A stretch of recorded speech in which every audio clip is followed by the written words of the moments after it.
to Let's Talk About Health. Last week, we actually got Paul and Lania to put on heart monitors so we can monitor their heart's rhythm. Not sure what activities they were doing, but we'll find out.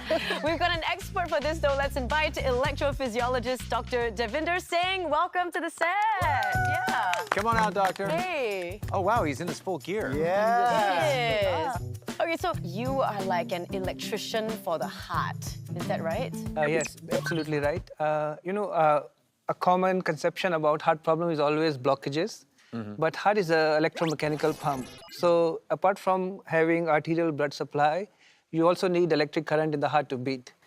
So I'm a specialist who look after heart rhythm problems. So electric current, you're talking about for people who need to put in some sort of device? Like pacemakers. Yeah. Or sometimes their heartbeat is too fast and they need procedures to correct it, like an extra wire in the heart. Amazing. Wow. So basically, Paul and Lania did a little test as well to monitor their With heart the rate. event monitor. Yes. Yeah, so how does that work? These monitors are called event monitors. They are small stickers that can record your ECG continuously. And it's waterproof. You can run, shower, jog, and it just keeps on recording your heartbeat. And what it gives us information about is how fast your heart rate is, how slow it is, how does it behave when you are doing activities, or is there a rhythm problem? It has a small button on it. If you have symptoms, you can just press it. Actually, Lania pressed many times. Why? Don't expose me! Did you meet some cute people and you're like... I didn't know what to do. I was like, wait, am I supposed to press it? Okay, let me just record it then.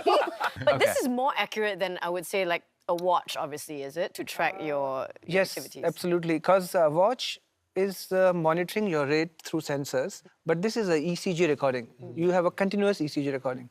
But if you have a watch, you can actually record your ECG with those watches. Yeah. But you have to specifically put your hand on a dial to record that ECG for that particular time only. Actually, that's really good information to know, especially for a lot of us who are just monitoring on our own at home, right? So anyway, for 3 days, the heart monitor recorded Paul and Lania's activities. So here's what they did. Let's take a look.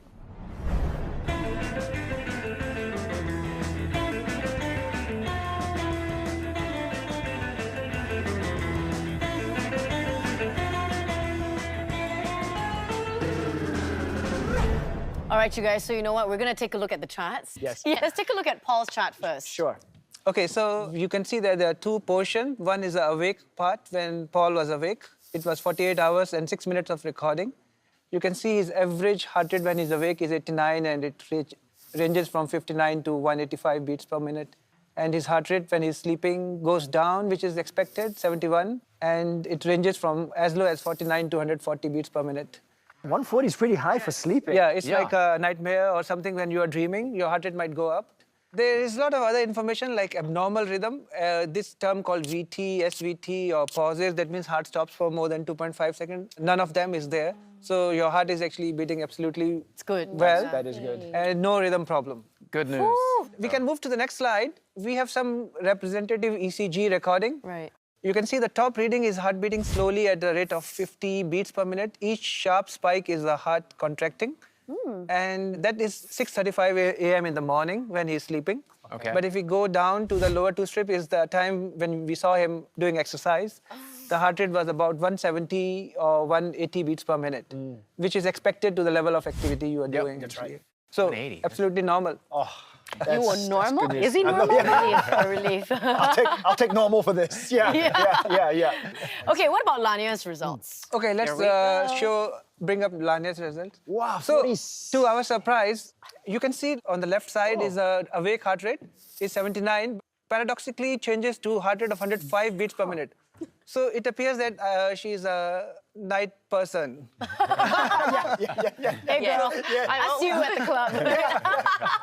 So her average heart rate at 105 beats per minute is not normal for a person who is sleeping. Totally reversed. You can see her heart rate ranges from 60 to 186 beats per minute. Yeah.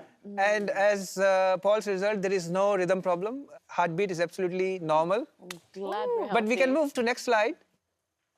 This is her heart rate at 3 a.m. in the morning. Whoa, girl. This is 180 beats per minute. So it's totally opposite of a normal, actually. I feel exposed.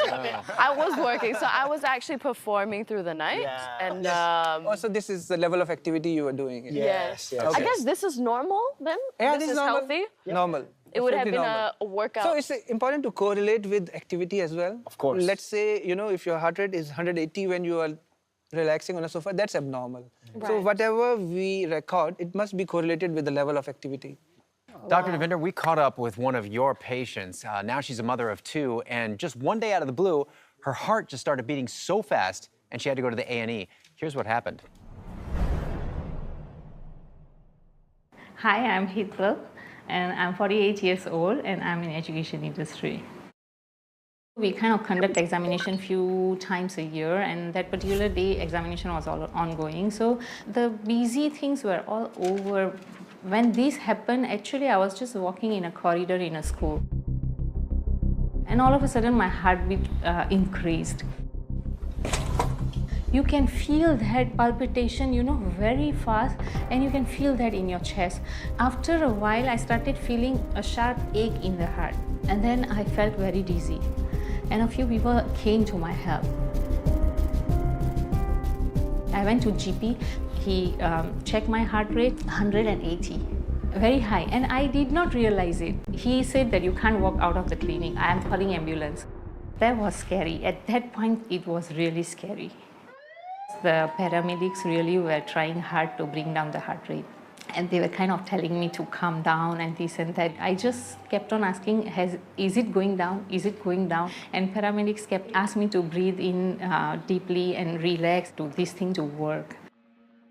The A&E team kind of make you blow in the syringe. Blow until you feel a kind of tightness in your chest, like you feel like you are not able to breathe anymore. And then you let go the breath, and they kind of lifted me up with my legs so that all the blood can rush back to the heart. So she had a condition called supraventricular tachycardia. It's actually a heart rhythm disorder where suddenly her heart rate becomes very fast. The common misconception among people is that SVT or supraventricular tachycardia is a heart attack. It is not a heart attack. It is an electrical problem, and it is totally different from having blockages in your heart arteries. It's not life-threatening, but scary because at the back of your mind, it's always there that this attack can happen anywhere, anytime. My heart rate, because of this condition, it was never below 95. It's a normal for me. So for me, I will very slowly walk from the bedroom to the sofa, and I'll sit here for a few hours. And then I realized that if I were to get up very fast from the sofa, my heart rate would go to 110, 115 like that. It's very, very frustrating. For me to go slow with anything is a chore. So when I got to know that something is out there which can cure it, I was happy to go for it. Surgery is one of the treatment of choice, and almost 99% of the time it is successful. Under local anesthesia, we get access to the veins through the groin. The reason we do it from the groin is because the veins are bigger there, and through those veins, we put in catheters inside the heart. Once we put that patient in fast heart rate, we can exactly map where this tachycardia or fast heartbeat is running, and we find a critical part of that circuit, and then through these catheters we just heat up the tissue there with radiofrequency current that breaks the circuit. It is not a success for all the patients, but for me it was. So now I'm leading a normal life, so I'm doing everything that I used to do, and everything is now back to normal. It does change your life in many ways because your perspective starts to change. You should just do what you want to do, enjoy life, because anything can happen at any time. Wow, so while we were watching that, the four of us, Paul, Anya, Mike and myself, we were just like cringing. This is why we're not surgeons or doctors. We're like, whoa, what is going on? I mean, so doctors, is it possible to have something like arrhythmia and not realize that you have it? Yeah, it's actually very possible that for these irregular heartbeats to happen sort of in the background. You might not even feel it, but when you actually do, most of the time you're actually having, your fast is going very fast. That's why the heart feels like it's palpitating. Feel like it's jumping off your chest. I didn't, you know, it happened to me, and I was talking about it when we were on break. I didn't know that my heart was pumping, you know, well over 100, and I was just sitting there. And then my watch told me, and then I just took some deep breaths, I calmed down. And so I guess there is some benefits to having some sort of smart technology, I guess. I mean, I wouldn't have known. Don't forget, like, you always have your fingers as, this is a smart finger as well. You know, you can just put it on your neck or put it on your wrist, and you can quickly figure out what your heart rate is. Yeah, that's true. And by the feel of the pulsation, you can also know whether it's a regular heart rhythm or irregular heart rhythm. Sure. I guess there's like Mike was saying, there's a lot of times maybe you don't realize, just if you don't have any real symptoms and you're not feeling anything, how do you know there's something wrong? Yeah. So you might just dismiss it. that's right. Yeah. Are there certain I think factors that we should be markers? Is aware there of? anything? Yeah. I think there comes the role of screening as well. Yes. You know, I think sometimes you may have heart rhythm problem during sleep. You might not even know it. So actually screening for risk factors is important, and screening for heart problem after 40 is also important. Yeah. Actually, I've got some blockage as well, calcification. And because of that, they said they wanted to limit all the risk factors that could contribute to potential problems. Right. Luckily, I don't smoke. I drink, but, you know, moderately. My diet's pretty healthy. I do exercise, and I'm not obese. I'm not overweight. So he looks at me and he goes, I see a 60-year-old heart on paper, but I'm looking at a 40-year-old man with all the right lifestyle choices at the moment. Right. But what we want to do is limit all your risk factors to prevent anything that could happen in the next 10, 15, 20 years. So this is a genetic thing, the high cholesterol? Yes. So I have the same thing. I guess I need to go check because I've had high cholesterol my whole life pretty much, and I eat healthy, I try to do the right things. Absolutely. So looks are deceiving because we don't know what's happening on the inside. Might definitely go for your screening. You've got a couple of guys here. I'm like freaked out right now. I'm freaking out, Marcus. But it's time for a break. When we return, the doctors here have some great tips on how to keep your heart healthy. You don't want to go anywhere.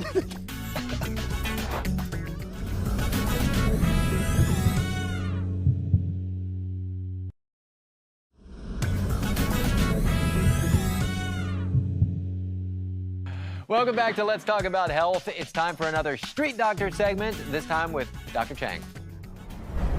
Do you have any questions about the heart? Oh, okay. Actually, local food are quite oily Correct. and salty. Right. But it's quite delicious as well. So how do we balance these two? Yeah, so, you know, the one thing to watch out for, you know, your arteries are pristine and clean the moment you're born. But thereafter, things are starting to pile up. Okay, so if you start eating an oily diet and salty diet, and you know, if you start early on, then your artery will start to age a little bit sooner. I would say not totally rely on that kind of hawker food all the time. Once in a while, as a treat for yourself. That means I need to control myself. Sit down. Okay. Thank you so much. Thank you. Okay, my question is, what's the difference between a heart attack and a cardiac arrest? Oh, okay. good question. Yeah, good. So, heart attack is, you know, commonly known as this sort of chest pain, right? And people go into the emergency room by ambulance because they're having a heart attack. And that is when your arteries for the heart is blocked. So the heart, it cannot get any oxygen, blood flow. So it's getting distressed, it's getting attacked in a way, right? Because it's not getting any blood flow. And take that to the extreme, when the heart is deprived of blood and oxygen for too long, it goes into a rest, meaning the heart stops beating, there's no more circulation going around. Okay, all right. Well, I hope that helps you. Thank you so much, ladies. Thank you so much. I just got my full heart check 2 years ago, so I think I'm due again to that. So yeah. Let me ask you, are you aware of the signs and symptoms of a heart attack? Actually, I'm not too sure about that, doctor, because sometimes you have heartburn, you thought it's a heart attack. Right, but actually, I usually have a lot of heartburn. Right. Yeah, so maybe a sharp pain, that's what I heard. Dull, sharp pain if it's a heart attack. Well, it is called a heartburn for a reason, because it's actually coming from gastric acid refluxing up. And because of the esophagus sitting next to the heart, you know, you feel that funny feeling on your chest. Yep. And that's actually more sort of, I don't know if you can feel the acid taste in your mouth as well when that happens. Yep. But for heart attacks, usually described as very pressure-like sensation. You know, people describe it as an elephant sitting on your chest, or a piece of rock, just heaviness on the chest, to the point where you can't breathe and you start sweating. Yeah. Can a heart attack come even though your heart checks out A-okay? That's a very good point, because when you do these routine checkups, you're just trying to get ahead of the game, right? But the accidents still happen. Yeah, so there are conditions, these sudden heart attacks that are still not avoidable. Yeah, so I would say if you can just sort of get yourself in a good shape and prevent the natural course of your arteries getting blocked, you are already ahead of the pack. Okay. All right, well, Yes. thank you so Okay, much. thank you. Yeah, enjoy the rest of your lunch. Thank you, bye.